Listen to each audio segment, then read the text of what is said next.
Henry and Mudge and the Forever Sea, written by Cynthia Rylant, pictures by Sucie Stevenson.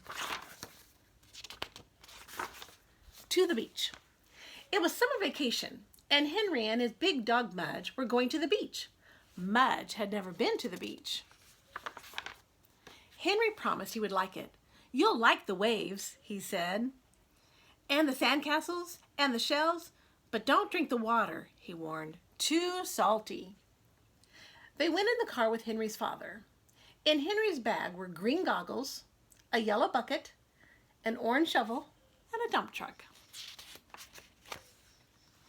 In Mudge's bag were a blue towel, a jug of water, half of a bone, and a tennis ball.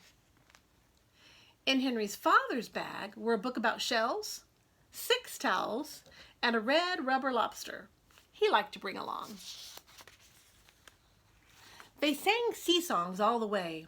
Henry's father sang "Yo, ho, ho" about 100 times. Henry acted like a shark. Mudge just wagged. They couldn't wait to get there. The Forever Sea. "I see it!" Henry shouted. The ocean was waiting. It was blue and white and forever. Henry's father honked the car horn. Mudge barked. They parked the car and ran for the sand. Mudge got there first. He ran right into the water. Splash! Henry was second. Splash! Henry's father was third. Splash! The white foam rushed around their legs. They laughed and hopped and ran. A big wave knocked Henry down. He rolled all the way back to shore. "Wow," said Henry. He got up and ran back in. Henry's father rode a wave like he was a surfboard. He rode it all the way back to the shore. "Wow," he said. He got up and ran back in. Mudge was not as brave as Henry and Henry's father. He just ran along the edge. He stayed out of the big waves. But still he got so wet that he looked like a whale with legs. They all played a long time. Brave dog. For lunch, Henry and Mudge and Henry's father walked to the hot dog stand. Henry had a hot dog with ketchup. Henry's father had a hot dog with ketchup and mustard and onions and slaw and chili and cheese. "Yuck," said Henry.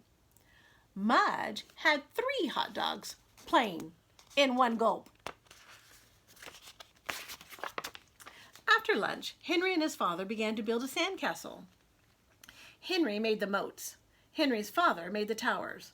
Mudge made a nice bed and went to sleep. When the castle was finished, Henry's father stuck his red rubber lobster on the tallest tower. Then he and Henry clapped their hands. Suddenly, a giant wave washed far on the sand, and it covered everything. It covered the moats. It covered the towers. It covered Mudge, who woke up. "Oops," said Henry. "Save that lobster!" cried Henry's father. The water was pulling it out to sea. Mudge ran and jumped into the waves.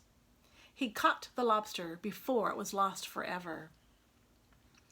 "Good dog," said Henry's father. "Brave dog," said Henry.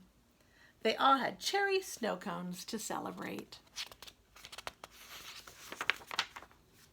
Goodbye, crab. At the end of the day, it was time to say goodbye to the ocean. Henry and Mudge and Henry's father walked along the sand, watching the orange sun set, watching the water sparkle green and yellow. Suddenly, a crab popped out from under the sand. It came up sideways very fast, so fast that Mudge nearly stepped on it. "Look out, Mudge," Henry said. Mudge stopped and put his nose to the sand. The crab looked at him. He looked at the crab. "I can't tell if that is the front of the crab or the back of the crab," said Henry's father. Suddenly, the crab ran sideways away from them. Mudge chased it. It popped back under the sand. Henry looked at its new hole. "Wow," he said. "Wow," said his father. Mudge stuck his nose into the hole, but nobody came out. "Since we can't have crab for dinner," said Henry's father, "I guess we'll have to have another cherry snow cone." Henry cheered and hugged him. As they walked down the sand, Mudge stuck his nose into every hole he saw. But nobody ever came out.